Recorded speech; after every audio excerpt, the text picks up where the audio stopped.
हम प्रार्थना करेंगे। जब हम प्रार्थना करते हैं तो हम कबूली के शब्द बोल रहे होते हैं, और ये प्रेयर, ये कबूली के शब्द अगर हम हिंदी में बोलना चाहते हैं हिंदी में बोल सकते हैं, इंग्लिश में बोलना चाहे इंग्लिश में बोल सकते हैं, अपनी भाषा में समझ के साथ बोलना चाहे वैसे कर सकते हैं, लेकिन हमने मुँह से बोलना बेहद ज़रूरी है। Dear heavenly father, I give you thanks for the opportunity to be blessed by your precious word today.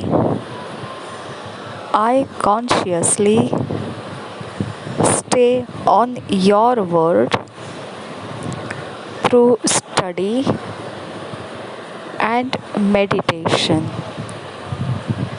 Thus, my faith stands strong and victorious in the day of adversity. In Jesus' mighty name, Amen. प्यारे स्वर्गीय पिता, मैं आपको धन्यवाद देता हूँ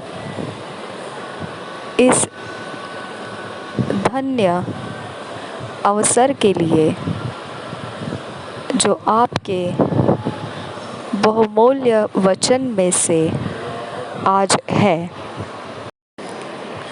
मैं पूरे ध्यान रखते हुए तेरे वचनों में रहते हुए अभ्यास के द्वारा और मनन के द्वारा, जिसके कारण मेरा विश्वास मजबूत ठहरता है और बुरे दिनों में जयवंत हो जाता है।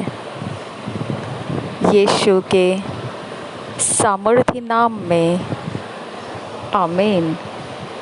आज मनन करने के लिए जो वचन है हम पढ़ेंगे, मेडिटेट करने के लिए जो वचन है, 1 John 5 chapter 4 verse, 2 Corinthians 3 chapter 18 verse, पहला यूहन्ना की पत्री 5 अध्याय 4 वचन, दूसरा कुरिन्थियों की पत्री 3 अध्याय 18 वचन।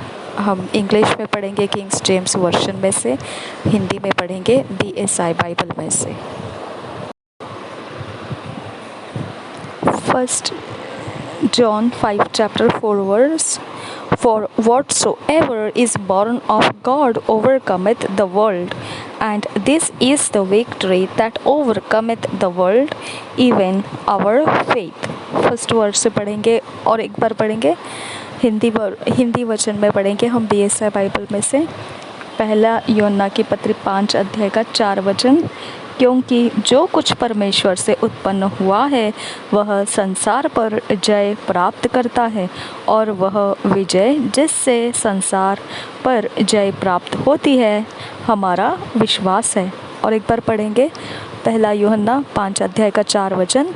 क्योंकि जो कुछ परमेश्वर से उत्पन्न हुआ है वह संसार पर जय प्राप्त करता है, और वह विजय जिससे संसार पर जय प्राप्त होती है हमारा विश्वास है। 2 Corinthians 3 chapter 18th verse, but we all with open face, beholding as in a glass the glory of the Lord, are changed into the same image from glory to glory, even as by the Spirit of the Lord। यही वचन को हम हिंदी में पढ़ेंगे, दूसरे कोरिन्थियों की पत्री 3 अध्याय का 18 वचन। परंतु जब हम सबके उघाड़े चेहरे से प्रभु का प्रताप इस प्रकार प्रकट होता है, जिस प्रकार दर्पण में, तो प्रभु के द्वारा जो आत्मा है हम उसी तेजस्वी रूप में अंश अंश करके बदलते जाते हैं। और एक बार पढ़ेंगे दूसरा कोरिन्थियों 3 अध्याय का 18 वचन। परंतु जब हम सब के उघाड़े चेहरे से प्रभु का प्रताप इस प्रकार प्रकट होता है, जिस प्रकार दर्पण में, तो प्रभु के द्वारा जो आत्मा है हम उसी तेजस्वी रूप में अंश अंश करके बदलते जाते हैं।